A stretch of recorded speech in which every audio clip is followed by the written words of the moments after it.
Rádio Rio de Janeiro, a emissora da Fraternidade, passa a apresentar Luz na Penumbra, programa que leva ao seu coração a mensagem da doutrina espírita.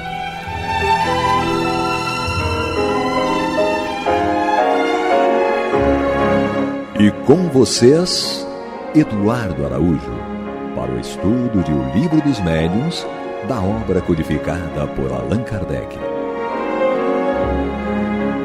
Olá, prezados amigos da Rádio Rio de Janeiro, sejam todos muito bem-vindos. Está entrando no ar o programa Luz na Penumbra, para juntos estudarmos O Livro dos Médiuns de Allan Kardec.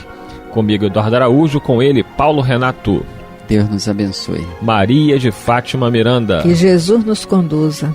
E vamos nós, né? Como falamos no último programa, nós vamos devagarzinho, estudando paulatinamente, parágrafo por parágrafo, né? Procurando fazer correlações com outras obras espíritas que nos auxiliem no entendimento, porque é muito importante esse estudo que Allan Kardec nos traz aqui em O Livro dos Médiuns. Nós estamos no capítulo 5, né? Que é o capítulo que trata das manifestações físicas espontâneas. Estamos no último tópico desse capítulo, que é o fenômeno de transporte, né? Como eu sempre digo, é um tópico bem complexo, daí a gente está indo bem devagar. E nós estamos em que parágrafo do... 11º parágrafo. 11º parágrafo do item 98, tá? A gente retomou um pouquinho, a gente já tinha lido, mas para vocês não ficarem aí tendo dificuldade em encontrar, nós voltamos aqui para o início do parágrafo, que é o 11º do item 98 de O Livro dos Médiuns. Então vamos lá. Retomando a leitura, é uma mensagem do espírito Erasto. Resumindo, os fenômenos de tangibilidade são frequentes, mas os fatos de transporte são raríssimos, porque as condições para a produção destes últimos são muito difíceis. Consequentemente, nenhum médium pode dizer que em tal hora ou em tal momento obterá um transporte, porque muitas vezes o próprio espírito se encontra impedido de fazê-lo. Devo acrescentar que esses fenômenos são duplamente difíceis em público, porque aí quase sempre se encontram elementos energicamente refratários, que paralisam os esforços do espírito, e com mais forte razão a ação do médium. Tende, ao contrário, como certo que esses fenômenos se produzem quase sempre espontaneamente, nas reuniões particulares, na maioria das vezes, à revelia dos médiuns e sem premeditação, sendo muito mais raros quando esses estão prevenidos. Deveis concluir daí que há motivo legítimo de suspeição todas as vezes que um médium se vangloria de os obter à vontade, ou, por outra, de dar ordens aos espíritos, como se fossem seus empregados, o que é simplesmente absurdo. Então fiquem atentos, né? Se vocês veem algum médium dizendo que faz isso, que faz aquilo, porque aí tu já está vendo hora, que... né? Tu já está vendo que, ó, segundo o Erasto aqui, isso é simplesmente absurdo. Isto é, um médium, ou um médium fascinado, ou um médium charlatão, que está ali para enganar. Espírito galhofeiro, né? Então fiquem interessante atentos. essa colocação, porque muitas vezes nós pensamos que só o médium fica sujeito ou na dependência de um espírito qualquer aí entre aspas, né? Mas é importante considerar também que às vezes o próprio espírito fica na dependência do médium, né? Tem fatores aí que nós desconhecemos, embora considerando todas as proteções, a gente sempre sabe dos espíritos protetores, auxiliares, mas por algum motivo as forças que auxiliam tanto o médium quanto o espírito que ficou na dependência do médium, essas forças, esses espíritos benfeitores permitem que o espírito fique nessa condição de quase que absoluta dependência do médium. Às vezes a pessoa está tão apegada às questões materiais, ao mundo material, à vivência material, e que o espírito às vezes encontra alguém do seu mesmo nível de dependência, uma sintonia, e que de alguma forma há uma simbiose. O espírito se sente confortável, se nutre um com o outro, em realizar coisas materiais, e o encarnado alimenta isso no desencarnado, ao invés de auxiliá-lo, em vez de auxiliá-lo a se esclarecer, não, ele mantém ele na dependência. É porque para o espírito é confortável, ele está ali, ó, trocando energia, sugando fluido vital. E o médium na ilusão de que está fazendo algo diferente. Então, às vezes, quando o médium desencarna, ele pode ter uma surpresa desagradável, porque ele pode encontrar, assim que deixar o corpo físico, ele pode encontrar o seu companheiro de longa jornada, aquele em quem ele viciou à vontade. Sim. E o espírito pode aguardá-lo para que ele dê novas orientações, como se faz normalmente no nosso dia a dia. Quantas pessoas, e às vezes crianças mesmo, adolescentes, ficam numa absoluta dependência psicológica de alguém, né? Não têm iniciativa, não fazem nada por si mesmos se não for orientado, se não for recomendado. São pessoas, claro, que precisam de um melhor cuidado no campo mental, mas essas relações existem aqui e existem também na esfera espiritual. Essa dependência. Interessante, você está falando, eu estou lembrando que há muitos anos, quando nós começamos as tarefas na reunião mediúnica lá do Filhos de Deus no Curupaiti, o Joãozinho, né, estava sempre conosco. E teve um conhecido que a avó, ela tinha um terreiro de umbanda naquela mesma rua do Curupaiti. O galpão ficava num terraço da casa dela, né, fechado, e a senhorinha desencarnou. Era alguém que trabalhava, era um bandista, mas era aquela pessoa que tinha o prazer de acolher. Então ela nunca cobrava, nem pedia nem a vela, você fizesse aquilo que era dentro da sua condição. E nunca cobrava nada de ninguém. Quando ela desencarna, eles ficaram 1 ano com aquele espaço fechado, sem saber o que fazer, dentro de preceitos da Umbanda que eles não sabiam como lidar, preocupados. Então, a senhora desencarnou, fecharam a porta do galpão lá e parou. 1 ano depois, nos procuraram, né? Eu lembro que estavam João, Marli e eu, que eles queriam esvaziar aquele espaço, até para alugar, e estavam com medo. Muito interessante, não é? E o que a gente vai fazer? A única coisa, como espírito que a gente pode fazer, é lá e fazer um culto, estudar o Evangelho. E assim foi feito. Então eu lembro muito bem, eu vou falar o que o João descreveu, né? Que quando nós chegamos lá, a primeira intuição que veio foi o seguinte: olha, até o restinho de comida, pedacinho de vela, tudo lá no altar, do jeito que havia acontecido o desencarne da senhora. Então, a intuição na hora, que algumas filhas de santo estavam lá, foi deixar bem claro: olha, nós estamos indo aqui para compartilhar com vocês o Evangelho de Jesus. Não é para expulsar ninguém daqui, nem fazer nada que não está dentro da nossa alçada.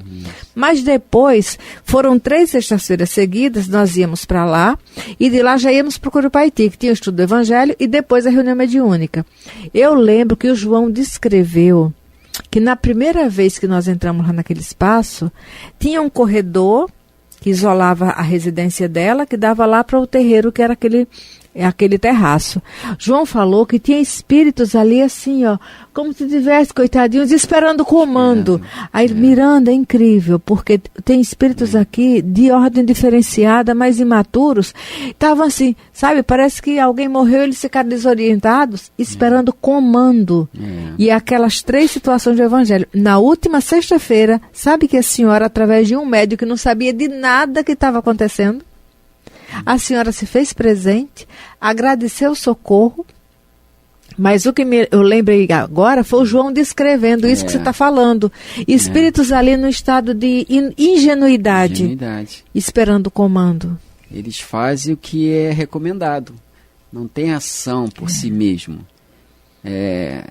Claro que estão sob a proteção maior, tem todo um conjunto de fatores, circunstâncias que a gente não compreende. Mas o fato é esse, né, que às vezes o encarnado, né, o médium, dito médium, ele cria essa dependência em determinados espíritos, né, e que de alguma forma ele se torna responsável por ele. E a gente está falando aqui de médios dentro do espaço espírita, né? porque eu digo do espaço espírita porque o espiritismo nos traz grande luz sobre essa questão da mediunidade. Não digo médios de outros ambientes. Sim. Eu lembrei o nível porque de compreensão é diferente. É verdade. Mas o médium espírita que estuda a doutrina espírita, ou que diz estudar, ele tem uma responsabilidade maior nesse campo. Que não ajuda no desenvolvimento do outro, mas quer deixar o outro sob suas ordens. É isso porque aí. ele pensa, ele trata o espírito como um ser fora da humanidade. E a doutrina espírita nos diz que somos todos filhos de Deus, somos a mesma humanidade, tanto da esfera espiritual quanto da esfera física. A esfera espiritual fornece os ingredientes, né? Fornece a humanidade encarnada. E a humanidade encarnada fornece elementos para a humanidade desencarnada, mas somos os mesmos que transitamos num espaço e noutro.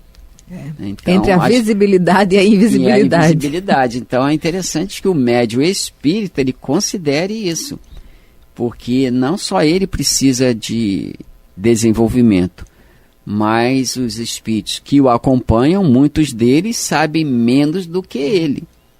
Né? E se o espírito protetor, amigo, familiar permitiu essa aproximação, não é para que nós exploremos as forças. É para o crescimento de ambos, né? É preciso crescer junto com ele. Porque muitos desses que estão nessa nossa dependência, embora desencarnados, nós que o colocamos assim em outras existências. Nós tiramos dele a liberdade de decidir, de escolher. Escolhemos o que ele ia vestir, o que ele ia comer, com quem ia andar, né, o que deveria fazer da vida profissional. Filhos mal orientados, não é? Né? Então criamos uma dependência absoluta dessas pessoas em relação à nossa vontade, e a gente conhece a lei de causa e efeito. Jesus disse que ninguém vai colher onde não plantou, ou não vai colher aquilo que não plantou. Então os espíritos podem entender de aproximar esses espíritos irmãos, em que nós dificultamos a sua capacidade de decidir, colocando-os na dependência de nossos caprichos. Os benfeitores podem falar: você o colocou nessa condição, agora você vai ter que tirá-lo dessa condição. E se nós não conseguirmos êxito nesse sentido, podemos ter toda a certeza que em algum momento, em alguma encarnação ou em alguma nova existência, a conta vai vir. A conta vai vir. Nós teremos que recompor a sua maneira de considerar a vida, recompor o seu raciocínio e colocá-lo no caminho do progresso, gerenciado por ele mesmo. Vai ser muito mais difícil. Se nós acomodamos alguém à inércia, se criamos alguém na inércia, depois que ela chega à fase adulta, biologicamente falando, vai ser mais difícil impulsioná-la ao trabalho, né? Então são coisas interessantes que a gente precisa considerar. Na própria obra do André Luiz, não lembro qual é, da menina que queria fazer um aborto, e a mãe desesperada no mundo espiritual, para que ela não fizesse o aborto. Aí os instrutores desdobram a menina pelo sono, levam ela a conversar com a mãe explica os prejuízos do aborto, tal, e a jovem fala: você nunca me falou sobre isso, você não me ensinou sobre isso, você atendeu a todos os meus caprichos, e essa criança vai atrapalhar a minha vida. Ela acaba provocando o aborto, e as consequências foram muito ruins, e a mãe fica se lastimando no mundo espiritual. Então são coisas que a gente precisa considerar com a doutrina espírita. A doutrina espírita está conosco, nós viemos no seio espírita, com a possibilidade de conhecer a doutrina espírita, para que com ela retoquemos alguns traços da nossa personalidade e do nosso entendimento. Algo de bom temos que fazer com esse instrumento imenso que é a doutrina espírita. Mas a maioria de nós não temos sabido lidar com esse instrumento da doutrina espírita. Muitas vezes estamos só no campo da intelectualidade, no campo filosófico. Discursamos bem, falamos bem, levamos até com a nossa palavra alguma sensibilidade ao outro, mas em termos de progresso real, eu acredito que... Sem esse movimento interno não há sentimento. Não tem. Então, pouco nós temos se utilizado da doutrina espírita para esse nosso crescimento espiritual e, naturalmente, nesse entendimento, nós temos dificuldade de servir de elementos de trabalho a essas entidades benevolentes, seja para o passe, ou seja, aí para as materializações, para os transportes, que doutrinariamente o espírita não está mais ligado a isso, mas serve como motivo de despertamento para os descrentes, para os materialistas, ao menos dá motivo para eles pensarem em algo fora da matéria. Voltemos? Então vamos retomar aqui a nossa leitura. Vocês chegaram a ler alguma coisa? Não. Não. Então vamos retomar aqui do ponto que nós tínhamos parado. Você que está chegando agora, né, o item 98, né, nós iniciamos a leitura no 11º parágrafo, não é isso? Isso. Resumindo os fenômenos, aí nós avançamos um pouquinho. Ainda dentro desse parágrafo, o Erasto diz o seguinte: tende, ainda como regra geral, que os fenômenos espíritas não se produzem para constituir espetáculo, nem para divertir os curiosos. Se alguns espíritos se prestam a tais coisas, só pode ser para a produção de fenômenos simples, não para os que, como os de transporte e outros semelhantes, exigem condições excepcionais. Então agora vamos aí para um novo parágrafo, que é o 12º. Esses fenômenos simples aqui podem ser ruídos, pancadas, né? Movimentos básicos, de alguns objetos, isso. Coisas mais simples de serem produzidos.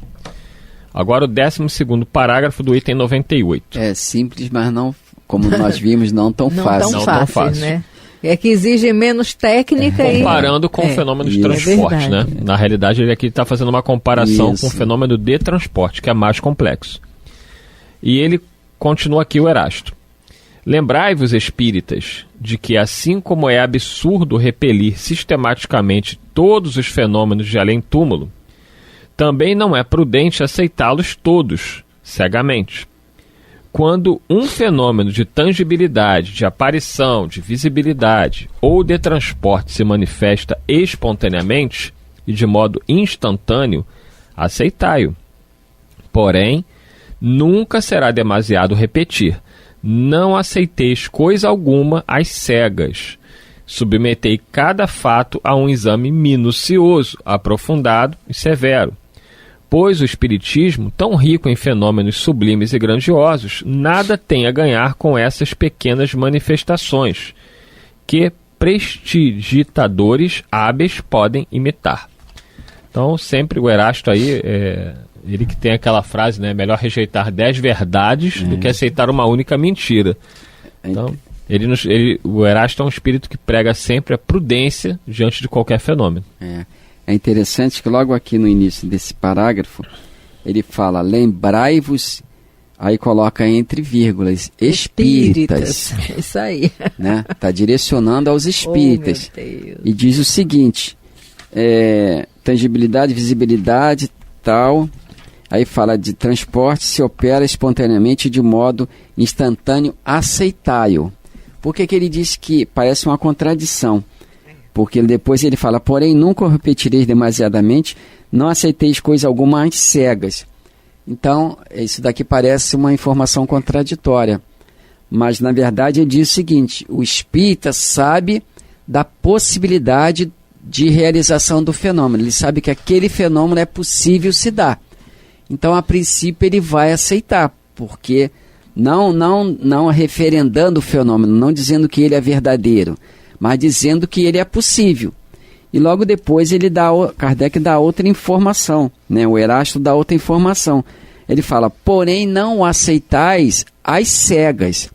Aceite como possibilidade, mas verifique se o fenômeno é verdadeiro.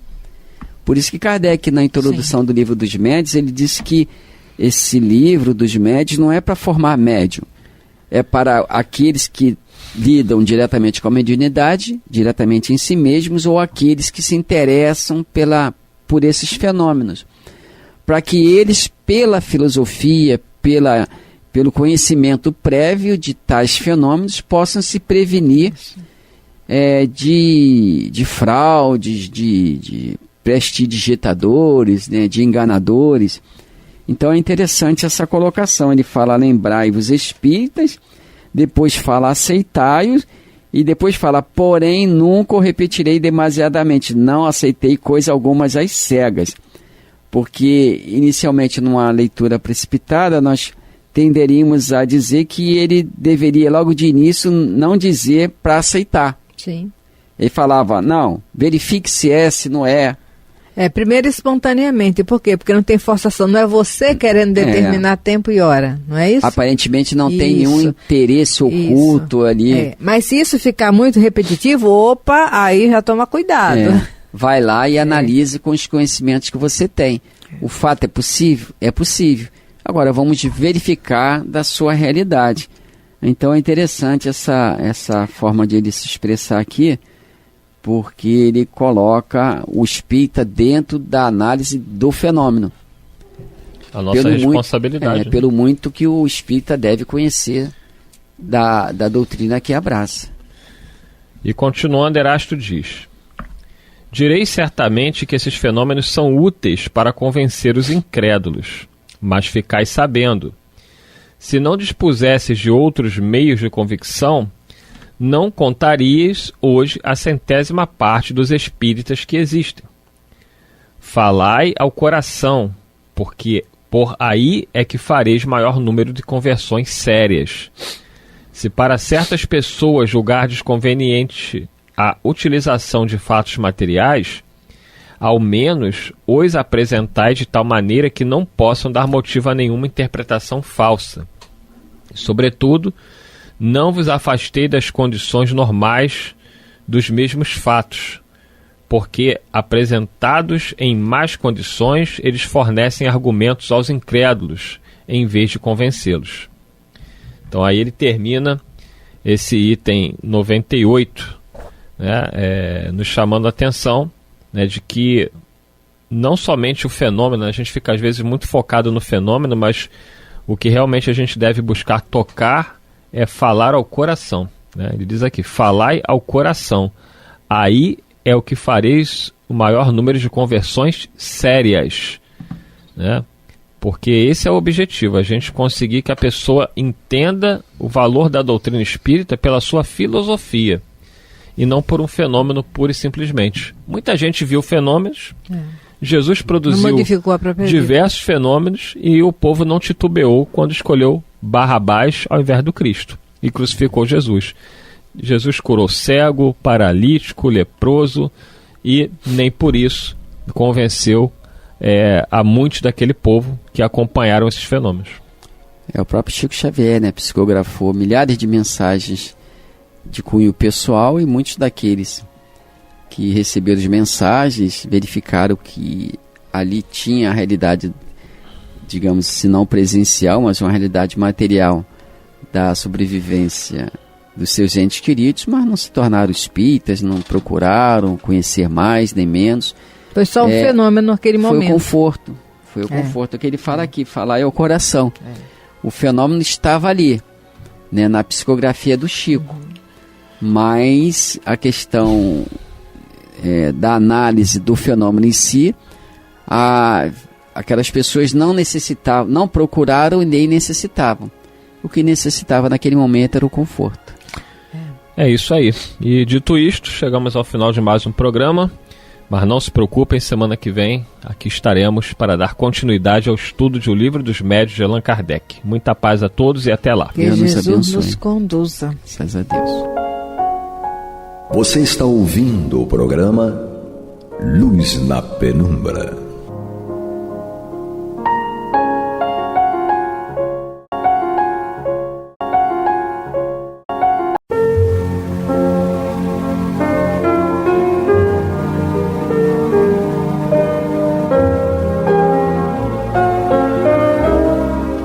Rádio Rio de Janeiro está levando ao seu lar e ao seu coração a mensagem consoladora da doutrina espírita, através do programa Luz na Penumbra. E agora com vocês, Amaury Santos e Astênio Oliveira, para comentar os textos da Revista Espírita de Allan Kardec no período de 1858 a 1868.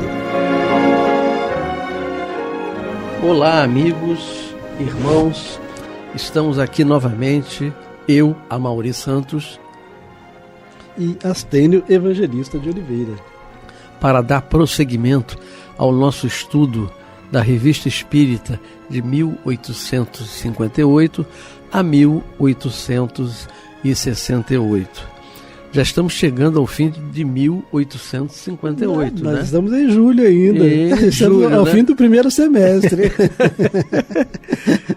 Então, vamos dar prosseguimento, que você estava lendo uma carta, né? Isso, era a carta, no nosso último encontro, nós estávamos lendo uma carta que Kardec recebeu de um correspondente da Revista Espírita, que era o senhor Marius M.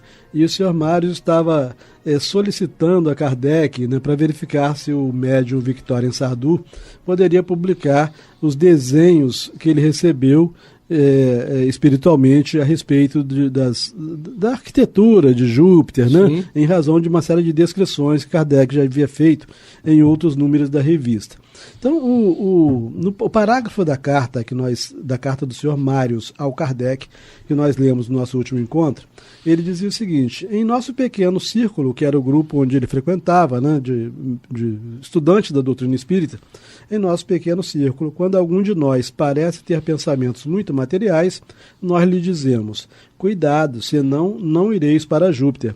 E somos felizes em pensar que esse futuro nos está reservado, quando não na próxima etapa, pelo menos em uma das seguintes.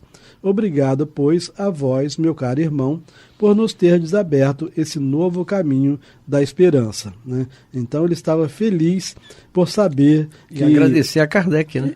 Isso, pela contribuição do Kardec ao descrever esses mundos, ou pelo menos, na verdade, não foi ele que descreveu, ele publicou o que os espíritos descreveram, né? Perfeito. Bom, e aí o senhor Marius M. vai concluindo a carta dele. Kardec já tinha informado que ele ia publicar a carta na íntegra, né? Então ele vai concluindo a carta dizendo o seguinte: considerando-se que obtivestes revelações tão preciosas sobre aquele mundo, que é Júpiter, né?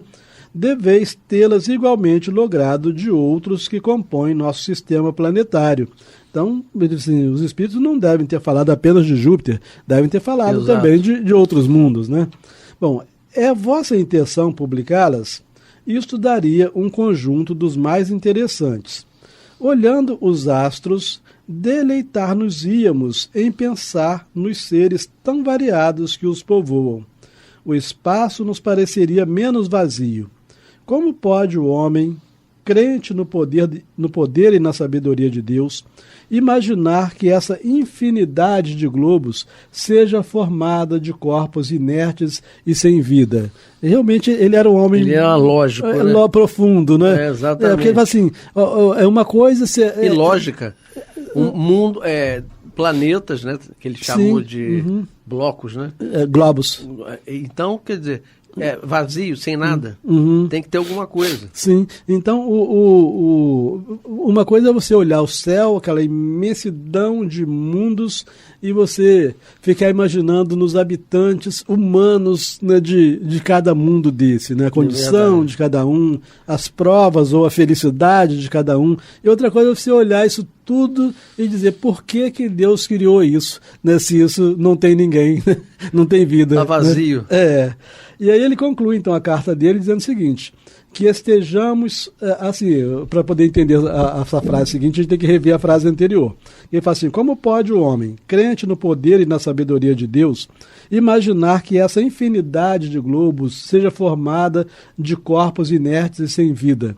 Que estejamos sozinhos neste pequeno grão de areia chamado de terra. Direi que é a impiedade que o faz assim. Semelhante ideia né, essa de estar sozinho, né, no universo, semelhante ideia me entristece. Se assim fosse, pensaria estar num deserto. Quer dizer, que a Terra um grão de areia nesse universo infinito, então Exatamente. Nós estaríamos no deserto universal. Se você vê também quando o telescópio Hubble, né, a pequenez da Terra, né, que é um planetazinho que não tem nem luz própria, tem que receber a luz do Sol, né, que é uma estrela de quinta grandeza. Ela nem primeira é.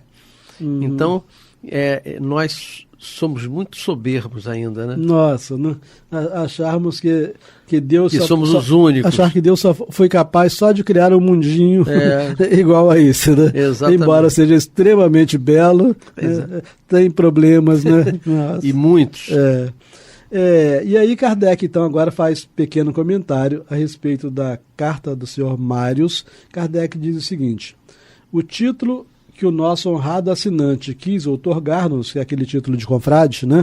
Então, o título que o nosso honrado assinante quis outorgar-nos é muito lisonjeiro para que não lhe sejamos reconhecido de nolo haver julgado merecedor. Kardec era muito humilde, né? Quer dizer, ele está honrado de ser chamado de irmão, né, pelo senhor Marius, né?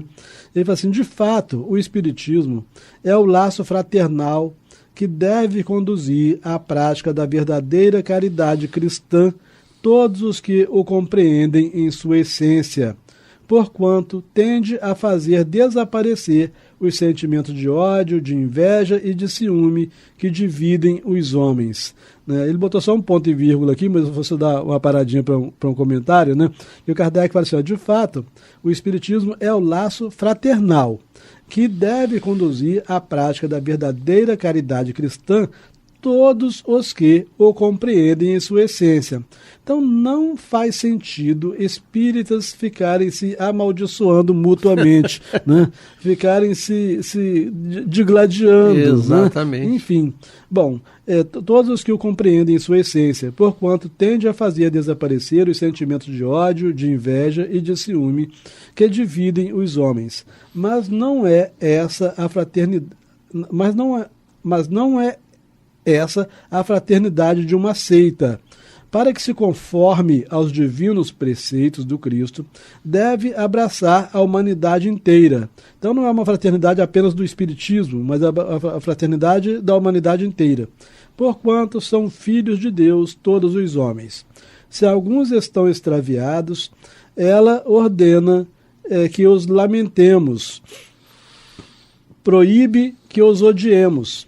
Amai-vos uns aos outros, disse Jesus. Nunca falou, não ameis senão os que pensam como vós. Eis porque, isso aqui é tão interessante no dia de hoje, né? Porque hoje, então, nós estamos vivendo esse clima terrível de que só amamos quem pensa como a gente, né? Exatamente. Então, não ameis senão os que pensam como vós. Isso mostra o nosso egoísmo, né? Isso, né? Nosso atraso espiritual. Nossa, né? Senhora. Eis porque, quando nossos adversários nos atiram pedras, não lhes devemos jamais devolver as maldições. Esses princípios tornarão pacíficos os homens que jamais buscarão a satisfação de suas paixões na desordem e no sofrimento do próximo. Então é importante a gente registrar essa questão de não devolver maldições a quem nos atire pedras, né? Hoje, lamentavelmente, as redes sociais se tornaram instrumentos fáceis de ódio, para suas agressões mútuas, né? Prosseguindo, Kardec, comentando a carta que ele recebeu do Sr. Marius M., diz Kardec: os sentimentos de nosso honrado correspondente estão registrados com muita elevação para que nos persuadamos de que entende a fraternidade tal como deve ser, na sua mais ampla acepção. Somos felizes pela comunicação que ele se prontificou a fazer a respeito de Júpiter. Então, quando ele descreve lá o que o parente, né, desencarnado havia falado, né? Somos felizes pela comunicação que ele se prontificou a fazer a respeito de Júpiter. A coincidência que nos assinala não é a única, como se pôde depreender pelo artigo concernente ao assunto. Então, o artigo publicado na Revista Espírita anteriormente. Ora, seja qual for a opinião que se tenha a respeito, nem por isso deixa de ser matéria de observação. O mundo espírita está cheio de mistérios que devem ser estudados com muito cuidado. As consequências morais deduzidas pelo nosso correspondente estão marcadas de um cunho lógico que a ninguém escapa. Então, Kardec concordava com o Marius a respeito das consequências morais da informação a respeito das melhores condições de vida no outro mundo, né? Porque aí deixa de ser apenas uma teoria, né? São os habitantes desses próprios mundos felizes, né, como Júpiter, vindo informar-nos a respeito desses mundos, né? Então, prosseguindo, né, Kardec concluindo os comentários dele a respeito da carta do Sr. Marius M., Kardec diz o seguinte: a propósito da publicação dos desenhos, lembremos-nos então de que um dos objetivos do Sr. Marius M. foi perguntar se os desenhos recebidos pelo Victorien Sardou, se eles seriam publicados, né? Sim. Então Kardec fala assim: a propósito da publicação dos desenhos, vários de nossos assinantes externaram o mesmo desejo. Mas tal é a sua complicação que a reprodução em gravura determinaria despesas excessivas e de difícil solução. Então a gente vivia numa época em que a tecnologia estava muito incipiente, né? Publicar letras era mais fácil, né? É verdade. Desde a criação da imprensa já foi possível. Porque os livros eram mais leitura, né? Sim. E hoje é digital. Então, quando a imprensa foi criada, alguns séculos antes, ela foi criada para publicar letras, né?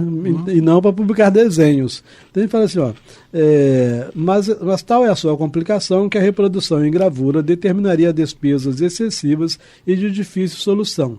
Os próprios espíritos haviam dito que o momento de publicá-los ainda não tinha chegado, provavelmente por esse motivo. Felizmente, a dificuldade está hoje superada. Então, já no momento em que Kardec ele justifica porque ainda não tinham sido publicados, mas fala que naquele momento já poderia publicar, né? Então, felizmente, a dificuldade está hoje. Você vê que tinha sempre a supervisão dos espíritos, né? Sempre. Né? Não é o momento. Sim. É o momento. Então, isso havia a programação espiritual, né? Mandando os recursos necessários. Porque o grande problema do terreno, da terra, né, do homem, é que ele é imediatista, né? Sim. Ele quer fazer, ele quer ver. Ah, sim. Tudo tem que ser para ontem, né? Exatamente. Então, felizmente, a dificuldade está hoje superada. De médio desenhista, então agora ele vai dar mais algumas informações sobre o Victorien Sardou, que ele chama de médio desenhista. De médio desenhista, sem saber desenhar, então ele fora da mediunidade não sabia desenhar absolutamente nada, né? Era que nem eu. Então de médio desenhista, sem saber desenhar, o senhor Victorien Sardou tornou-se médium gravador. Quando fala médium gravador aqui, não é gravar a voz, não. É gravar no metal, entendeu? Quando você grava hoje o nome no anel, nesse tipo de coisa, né? Então, o senhor Victorien Sardou tornou-se médium gravador, embora jamais houvesse pegado num buril em toda a sua vida. Então, ele era um médium desenhista sem saber desenhar e era um médium gravador sem nunca ter botado a mão num buril, né? Agora, faz desenhos diretamente sobre o cobre, né? Então, ele que fazia desenho no papel, agora estava fazendo desenho diretamente sobre o cobre, o que permitirá a sua reprodução sem o concurso de qualquer artista estrangeiro. Então, quando os espíritos disseram que ainda não estava na época, porque eles ainda não tinham condições de usar o Sardou, né, como médium. Estava em treinamento. Isso, para desenhar diretamente no cobre, fazer a matriz, né? Sim. Bom, simplificada a questão financeira, poderemos assim dar uma amostra notável em nosso próximo número. Então, meu amigo, nós estamos em julho, quando chegar em agosto a gente vai ver alguns desenhos, né? Então, simplificada a questão financeira, poderemos assim dar uma amostra notável em nosso próximo número, acompanhada de uma descrição técnica que ele teve a gentileza de redigir conforme os documentos que lhe forneceram os espíritos. Então, não apenas os desenhos, mas com uma descrição técnica feita pelo próprio Sardou. Esses desenhos são muito numerosos, formando seu conjunto, mais tarde, um verdadeiro atlas. Nossa, e desenhando no metal, aí, que não deveria ser nada simples, não, né? Bom, conhecemos outro médium desenhista, a quem os espíritos fazem traçar desenhos não menos curiosos sobre outro planeta, né? Porque se lembra que o Mário tinha perguntado se havia informações e desenhos só sobre Júpiter, se não tinha sobre outro planeta, né? Então ele fala, conhecemos outro médium desenhista, a quem os espíritos fazem traçar desenhos não menos curiosos sobre outro planeta. Quanto ao estado dos diferentes globos conhecidos, sobre muitos temos recebido ensinamentos gerais, enquanto sobre outros apenas alguns detalhes, mas ainda não nos decidimos sobre a época mais conveniente para a sua publicação, né? Então, Kardec certamente estava esperando a confirmação, né, através de outros médiuns, né, essa coisa Exatamente. toda. Porque a gente, e mesmo com esse cuidado todo de Kardec, a gente comparando determinadas descrições feitas à época sobre Marte, por exemplo, com descrições feitas atualmente, né, atualmente, eu digo mais recentemente, né, como pela Maria João de Deus a respeito de Marte, a gente vê que as coisas não batem, né? Então, mesmo com os cuidados todos, ainda passa alguma coisa, né? Bom, aí Kardec terminou aqui o comentário dele a respeito da carta do senhor Marius M, e com isto nós terminamos a revista de julho de 1858, para podermos entrar na revista de agosto de 1858. Vamos lá? Vamos embora! E aí Kardec começa a revista de agosto de 1858 tratando de um tema extremamente interessante, que são as contradições, ou pelo menos as aparentes contradições, na linguagem dos espíritos, né? Isso ainda... Ele aborda tudo, né? Isso ainda constitui um motivo de grandes dúvidas para nós hoje mesmos, né? Sim. Quando você verifica determinadas informações, mesmo do campo moral, né, de determinados espíritos e outras, né, por outros espíritos e tal, e tem diz assim, por que os espíritos, estando eles pelo menos aqueles que estejam mais ou menos no mesmo nível evolutivo, não falam exatamente a mesma coisa, né? E aí Kardec lança a luz aí para acalmar o nosso cérebro, né? Exatamente. Para entendermos por que isso. Então, tratando das contradições na linguagem dos espíritos, Kardec diz o seguinte: as contradições encontradas muito frequentemente, então não era de vez em quando, né? Muito frequentemente na linguagem dos espíritos, mesmo sobre questões essenciais, foram até hoje, para certas pessoas, uma causa de incerteza sobre o valor real de suas comunicações, circunstância da qual não deixaram os adversários de tirar partido. Então os adversários se dedicavam a estudar o espiritismo buscando problemas. Ver onde está o erro, né? Na verdade, eles não queriam saber, não. Eles queriam saber onde estava a aparente mentira. Exatamente. Né? Bom, com efeito, à primeira vista, essas contradições parecem ser uma das principais pedras de tropeço da ciência espírita. Vejamos se elas têm a importância que lhes atribuem. Então Kardec reconhece que essas contradições parecem ser os principais obstáculos, né? Mas ele vai verificar se realmente essas contradições, ainda que de fato elas sejam contradições, se elas têm realmente a importância que nós atribuímos a elas. E ele diz o seguinte, ele continua dizendo o seguinte: perguntaremos em primeiro lugar qual a ciência que não apresentou em seus primórdios semelhantes anomalias. Claro. Né? Qual ciência não apresentou contradições entre os seus diversos estudiosos, pesquisadores, né, desde o princípio delas? Se nenhuma ciência esteve fora dessa regra, né, das contradições, por que o espiritismo deveria estar fora dessa regra? Exatamente. Uhum. Então perguntaremos em primeiro lugar qual a ciência que não apresentou em seus primórdios semelhantes anomalias. Em suas investigações, que sábio não foi muitas vezes confundido por fatos que pareciam lançar por terra as regras estabelecidas. Se a botânica, a zoologia, a fisiologia, a medicina e nossa própria língua não nos oferecem milhares de exemplos e se suas bases não desafiam toda a contradição? Muito lógico, Kardec, né? Você não encontra nada em que não exista contradição aqui ou ali, né? Bom, é comparando os fatos, observando as analogias e as dessemelhanças que se chega, pouco a pouco, a estabelecer as regras, as classificações, os princípios. Então, o Espiritismo não é uma ciência exata, e até porque, mesmo Kardec vai falar mais na frente, mesmo as ciências exatas têm contradições, e muitas contradições, né? Bom, o nosso tempo está avançando, deixa eu ver se eu concluo esse parágrafo, né?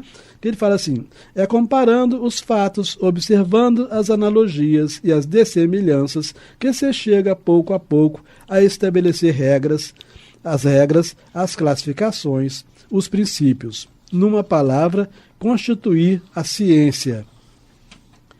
Ora, o Espiritismo apenas começa a despontar, né? Então, as ciências antiquíssimas... começando, né? Isso. E as ciências antiquíssimas ainda mantinham as suas contradições. O Espiritismo já deveria começar sem contradição nenhuma, né?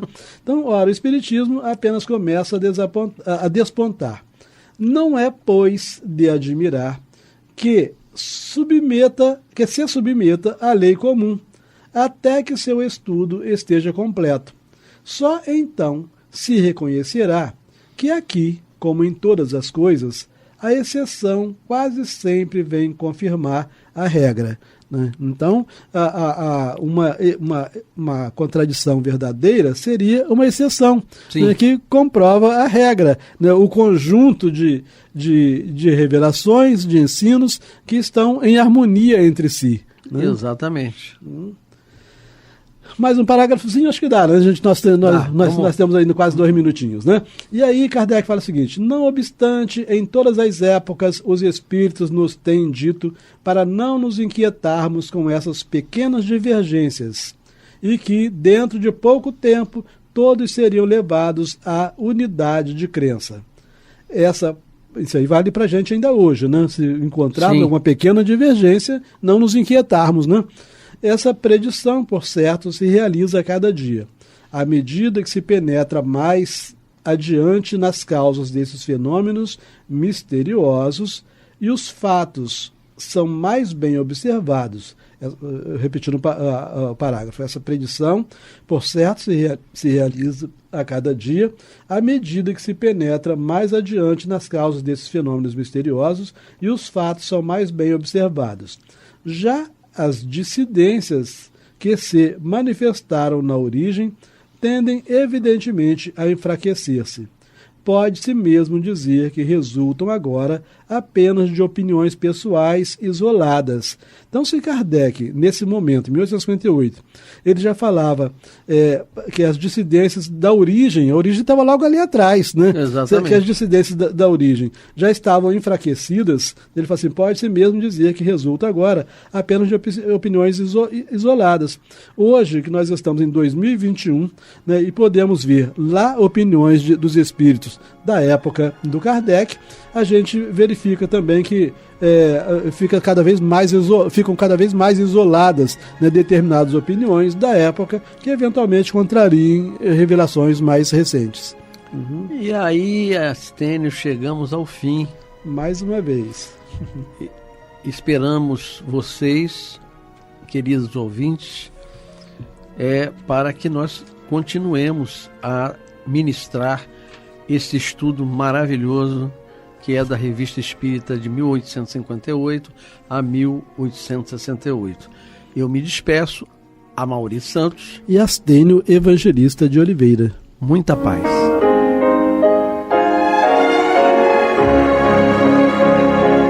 E vamos ouvir agora a prece de encerramento de nosso programa, na voz de Geraldo de Aquino.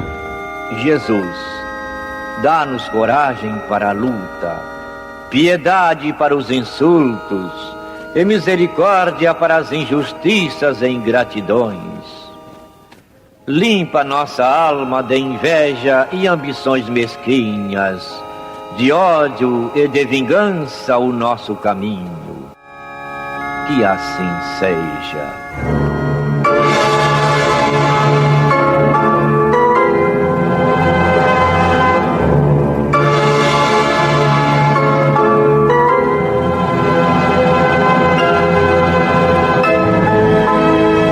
Acabamos de apresentar o programa Luz na Penumbra.